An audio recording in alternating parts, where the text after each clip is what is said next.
napapaya na ako, sobrang nanlilito ako sa sarili ko. Alam, naiiyak ako pag naalala ko. Kasi, wala, mga ano ko yun eh, mga lowest point of my life, gano'n. Kaya guys, always be kind kasi di natin alam kung ano pinagdadaanan nung mga nakakasalumuha natin na saglit lang. Baka may reason bakit sila ganun. Tapos, tsaka yun yung mga masarap balikan na moment na parang pinagdaanan mo yun, pero okay ka lang, chill ka lang. Welcome to Car Talks! Lagi kami ganito lang. Sa parking.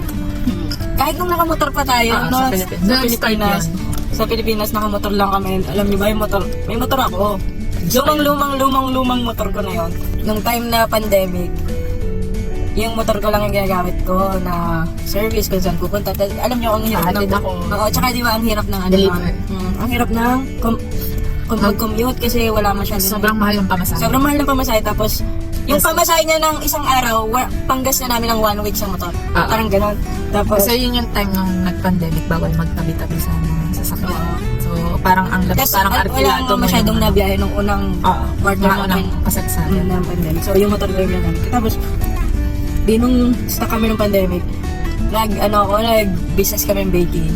Na binigyan ako ng kuya ko ng oven para at least kahit pa paano may income ako. Kasi nga, nag-iintay ako ng ng time ko kung makakapunta pa ba ako dito sa Canada or hindi na. Ganoon. Kasi pandemic. Kasi yun, sinuportahan na ako ng dalawang kuya na mag-ano ka na lang muna, mag-isip ka na kung anong pwede mong gawin dyan. Tapos, yun yung ginagamit namin pang-deliver. Pagka okay yung benta, nagmamakdo kami ni Dan, tapos nang kami nakain sa parking. Tapos mga mga deep talks yun. Mga deep talks. So, anong mga gusto namin mangyari sa buhay, ganyan. Nakaupo lang kami sa gata. Parking ng McDo. Di ba, papark mo yung mo doon, tapos may gata. Doon na kami nakaupo, tapos ano yung motor, ganyan. McDo na agad. Doon kami nag-start na mag-usap ng ganito. Charot. Tapos di ba yung sa motor, naalala mo nung pagkayo mo ulan, tama pa tayo. Nga, dahil sobrang luma na ng motor ko na yun, hindi na siya hindi na its best performance. So, pag nagde-deliver, minsan maulan, gano'n. Or pag pauwi na kami ng Langkiwa, maulan. May time na titigil siya, tapos ayaw na mag-start. Tapos, pipilitin mo siya, antayin mo, minsan, ang tagal. Inuulan ka na, hindi pa rin nag-i-start. Tapos, may one time noon. Malapit na ako dun sa bahay namin. Patirik-tirik pa rin siya. Tapos, inutusan kita na tignan mo kung may pagawaan ng motor. Kasi hindi na ma-survive nung... May one time na hindi na ma-survive nung parang hindi na kami makakarating sa bahay namin. Papunta tayo naman sa doon sa bahay namin. Pinapunta ko muna siya doon sa sabi ko, lakad ka muna doon, baka may pagawaan ng motor. Tapos doon sa may Central Mall, lumiko tayo. Kasi doon may malapit na pagawaan. Tapos yan, pagkagawa nun, mga ilang araw lang, defective na ulit siya. Tapos maulan, sobrang maulan, pauwi kami sa kanila. Tapos maano pa yung daan? Madulas yung daan. Tapos yung rough road yung daan. Bako yung daan sa Langkiwa. Ang ginagawa namin, hindi na kami gumigit na kasi nga biglang titirik yung motor. So para pag tumirik kami, nasa gilid na kami. So ilang beses yun, tawag dito, titirig kami, igigilid ko muna kasi nakakaya sa mga sunod mo. Tapos papadyakin mo na ilang beses, ayaw talaga mag-start. Kaya iiyak ako, pag naaalala ko yun. Ang sister, gumigilid na lang talaga kami. Gumigilid kami. Pag tumigil kami, hindi kami makaabala dun sa mga... Sobrang lapit na natin sa bahay nyo noon. Sobrang paliko na tayo halos sa... syempre namamaybay kami malapit doon sa sidewalk. Which is talaga naman, malapit na kami sa sidewalk. Tapos merong, naiiyak ako. Merong babae, sumigaw, sinigaw niya? Bakit daw tayo nandun sa gilid? Nakaran daw yun. Sabi niya, bakit kasi kayo dyan sinigawan kami gano'n? Yung parang gusto mo nang maiyak na, ate kung alam mo lang sana kung ano yung pinagdadaanan namin, sana maintindihan mo kung bakit kami nandito sa gilid. Kaya guys, always be kind kasi di natin alam kung ano pinagdadaanan ng mga nakakasalumuha natin na saglit lang. Baka may reason bakit sila gano'n. Tapos, umandar na ulit yung motor. Tapos eto, sobrang patol niya nung time niya kasi siguro. Nasa gitna na kami ng kalsada! Sabi ko, hindi ka gumitna na tayo since patawid na rin naman tayo papasok ng subdivision. Sumigaw siya dun kay ate na sabi niya, ate, nasa gitna na kami ng kalsada! Ganun lang. Siyempre, natawa na lang kami pareho. Parang, tsaka yun, kung nasa inyo kung paano kayo sa isang bagay. Yung parang, Kasi, ayun, hawak niyo yun. kasi hindi mo kontrol Yung sasabihin o sa'yo. iisipin ng ibang tao. Pero kung paano ka magre-react dun sa ginawa or sinabi sa'yo ng ibang tao, ayun, nasa inyo yun. Parang nala kami ng tao pagkatapos. Oo, sobrang- Natawa siya, bigla siya natawa na sinabi ko, ate, yes, Kasi hindi ko alam kasi atas ko siya. Tapos parang ako, napapaya na ako. Sobrang nanggilita ako sa sarili ko. Alam, naiiyak ako pag naaalala ko. Kasi, wala, mga ano ko yun eh, mga lowest point of my life, ganun. Tsaka yun yung mga masarap balikan na moment na parang pinagdaanan mo yun. Pero, okay ka lang, chill ka lang. Tsaka di ba pag inaabot nga tayo ng ulan, parang doon pa tayo, tawa tayo ng tawa. Hindi tayo nababad trip na umuulan, ko tayo. Tsaka doon ko na-master yung may bit-bit na madami ang kas ko. Kasi di ba ang dami order na ube pandesal dyan. Oo. Ano yan? May mga umu-order sa amin, maramihan. Nakamotor lang. Kaya minsan pag halimbawa sa school may yung order sa kita na tapos ikaw mag-volunteer na ako. Ako naaangkas kasi sanay na ako dyan eh. May time pa na magde-deliver ng cake. Ay oo, mahirap mag-deliver ng cake. Tapos nakamotor lang. Siyempre masira yung isa. Maganda pa naman yung mga gawa na cake. Nakakatuwa yun. Ate, nasa gitna na kami ng kalsada.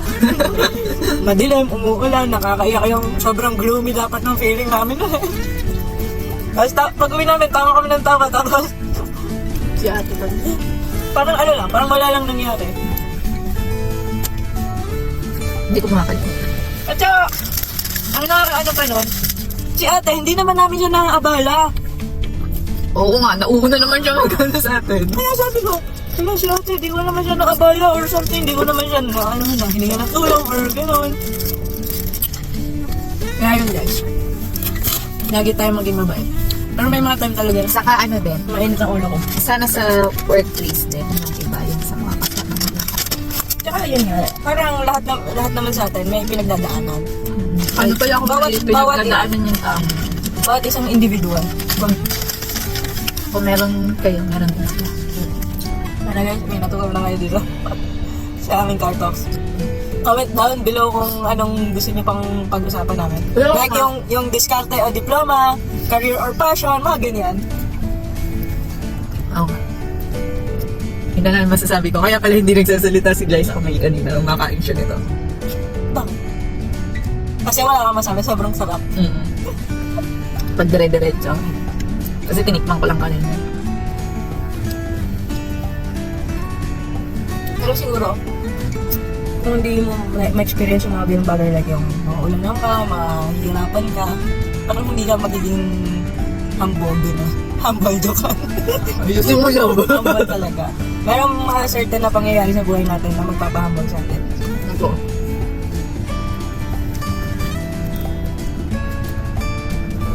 Kasi dati feeling ko okay na ako, ganyan.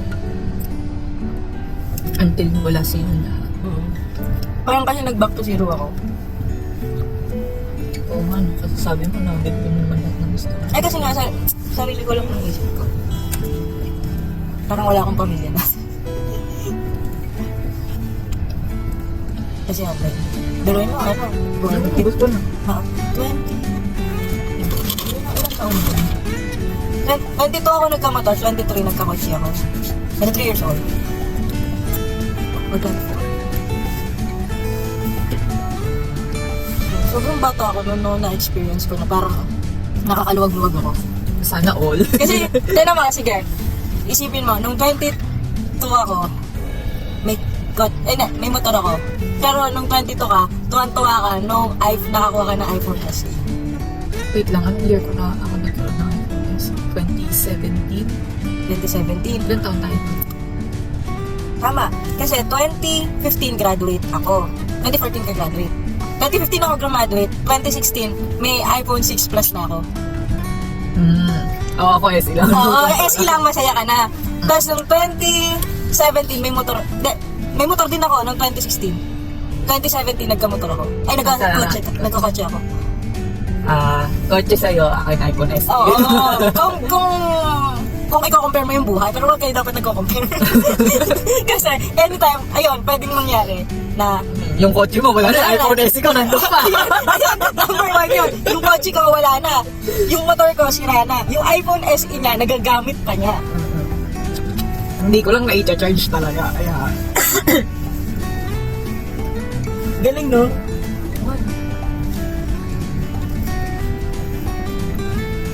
papakalate. Hindi yung mag-umbibigay sa akin. Sorry, ito na. Joke lang. Ito na. Nag-ano pa ako. Kasi matutuno na. Oh, nagdailan pa. Bulangan pa eh.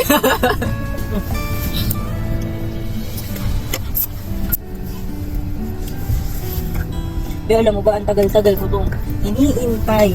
Alin, yung sapatos mo? Oo. Lagi sa online, tas di ba nagsilang pa kaya? Eh, pero kulay na gusto mo talaga. Di ba? Hindi. Green yun. Hindi.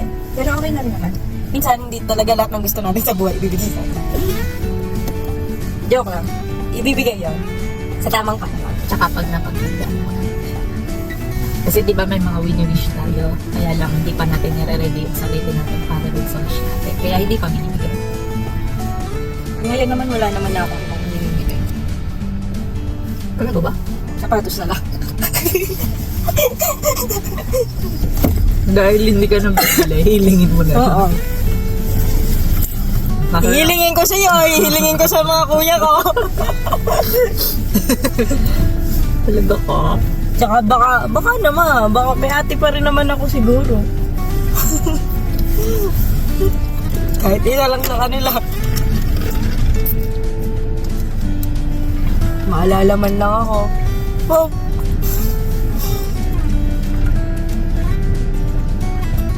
Na may bunso pa pala kaming kapatid.